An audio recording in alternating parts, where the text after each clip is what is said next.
Pastured pig farmers talk about how healthy pasture-raised pork is. They talk about non-GMO and soy-free feed. But there's one crucial factor that most people overlook, and it's one of the most important factors in raising healthy, nutritious pork.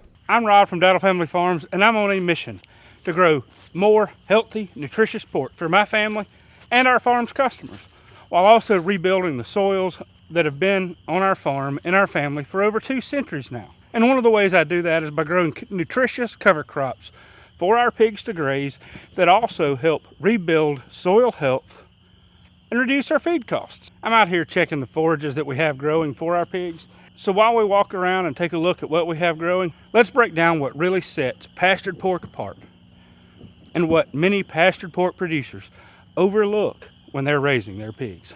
And let's discuss why all pastured pork is not the same. This string of cold weather we've had recently has really killed a lot of the daikon radish tops, but they are regrowing a little bit.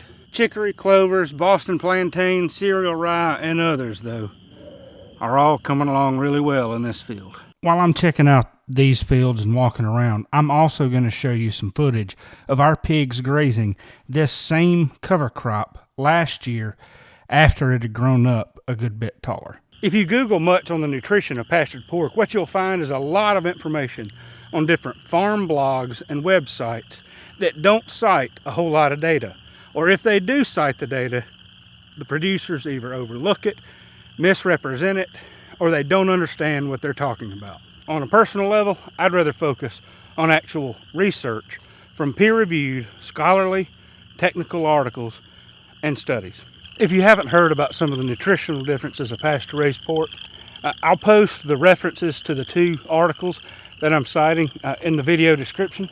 So the Hampshire College study suggests that because pigs are out there foraging on a broadly diverse diet, they have more access to natural vitamins and minerals. But they did demonstrate that pasture-raised pork has higher levels of vitamin E, higher levels of protein per pound of meat. That's a little odd to me. I believe the Hampshire study is also the one that suggested pasture pigs have higher levels of vitamin D as well, which makes sense because if pasture pigs are out there foraging on a diverse mix of grasses, legumes, and other plants, then it makes sense that they would have higher levels of vitamins and minerals. Speaking of, let me show you this plant that I'm really excited about. Now that's a real small chicory plant that's growing. But that right there is Boston plantain, and so is that. And I'm really glad to see that in this paddock. I have not planted the Boston plantain out here. It does come up naturally, and I have tried to make sure that it goes to seed and broadcast that seed because Boston plantain, much like chicory, is a gold mine of vitamins and minerals, especially those trace minerals that need to be gathered from really deep in the soil profile. But the Hampshire College study also suggested that pastured pigs have higher levels of polyunsaturated fats and more heart-healthy fats than conventionally raised pork. Now let me stop for a moment and say that I'm not a nutritionist. I'm not a chemist. I'm not a biologist. Most of my research degrees have focused on the liberal arts and have nothing to do with the sciences. It's hard to tell at this age what they are, but there's some chicory, some different clovers, more chicory, brassicas, peas. Man, these peas are good. Cereal rye, or maybe that's wheat. It's hard for me to tell at this stage. This is going to be an excellent paddock.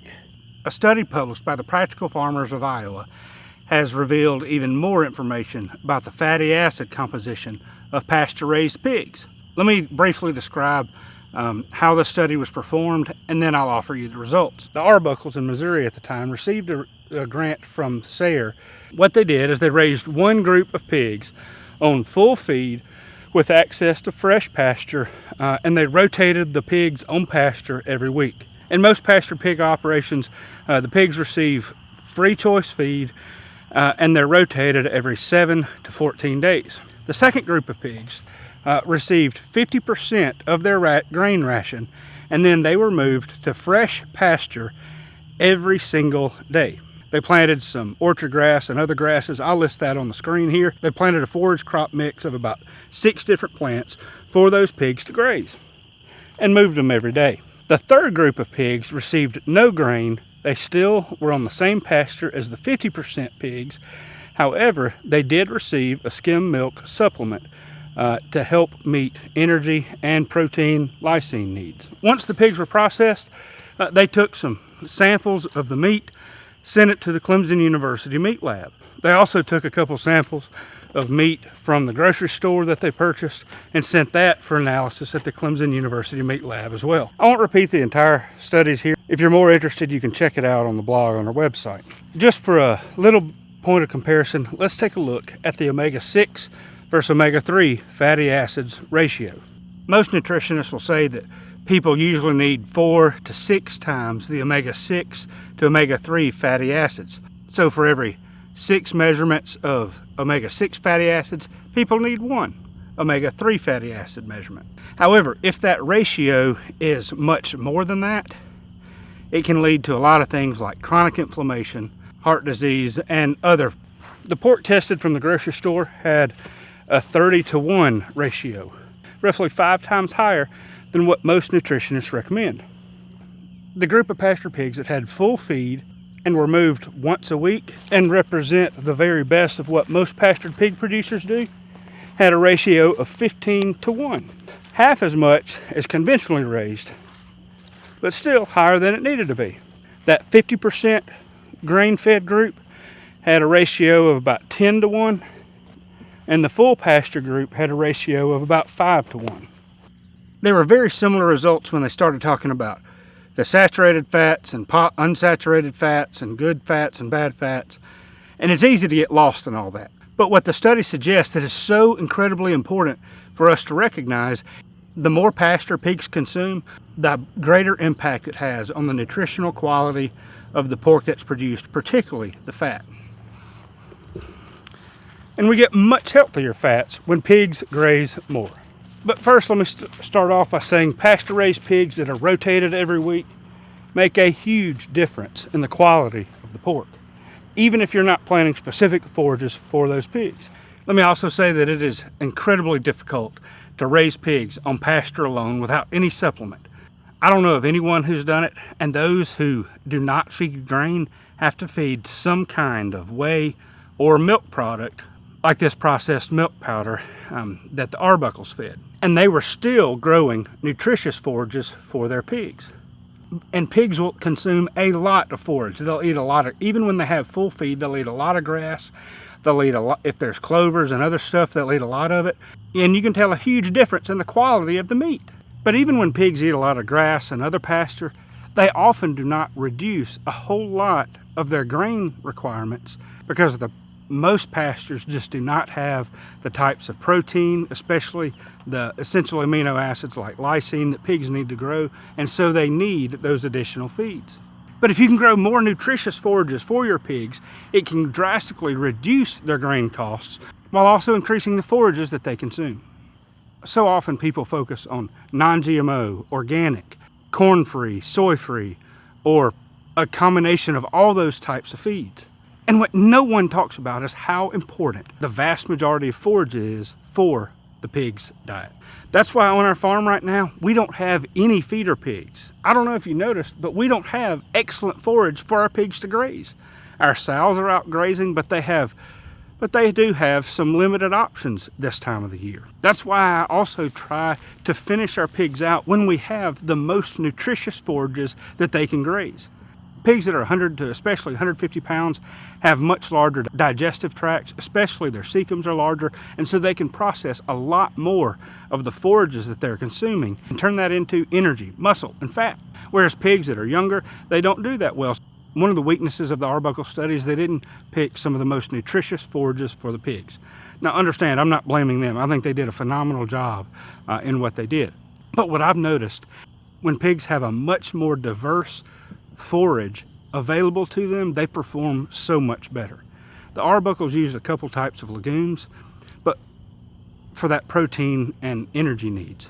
But things like buckwheat bump up the lysine percentage dramatically, whether they're eating the grain or the plant. Also, having 4 or 5 or 6 different high protein, high lysine feeds makes a significant difference in the pig's ability to put on weight while they're grazing. My guess is because they receive not only the protein they need, but they receive it in different forms of essential amino acids like lysine, leucine, and many others.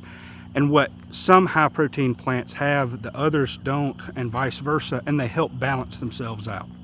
Things like chicory, Boston plantain, even some yellow dock, clovers, legumes. They provide so many more diverse, broad array of nutrients than just those 5 or 6 that the Arbuckle study did. The thing that most people overlook to increase the quality of the pork, the nutrient density of the pork, is not just putting them out on pasture. It's also not just about making sure that they're fed non-GMO or soy-free, corn-free, organic, whatever. It's about making sure that the most significant portion of their diet comes from highly diverse, highly nutritious crops that allow those pigs to put on even more weight. Which is one of the reasons why I publish these YouTube videos on the different cover crops that we grow for pigs. If you're interested in learning more about the cover crops that you can grow for pigs, check out our other videos. We have a cover crop species profile playlist that can give you a good jump start right there. If you're interested in purchasing some of our pasture-raised pork, head on over to dowdlefamilyfarms.com and you can check us out there. My suspicion is that most pastured pork producers don't focus enough on how much high-quality, nutritious, nutrient-rich forage their pigs consume, and as a result, they're still producing good pork, but they could be producing so much better pork. Y'all take care. Have a great day.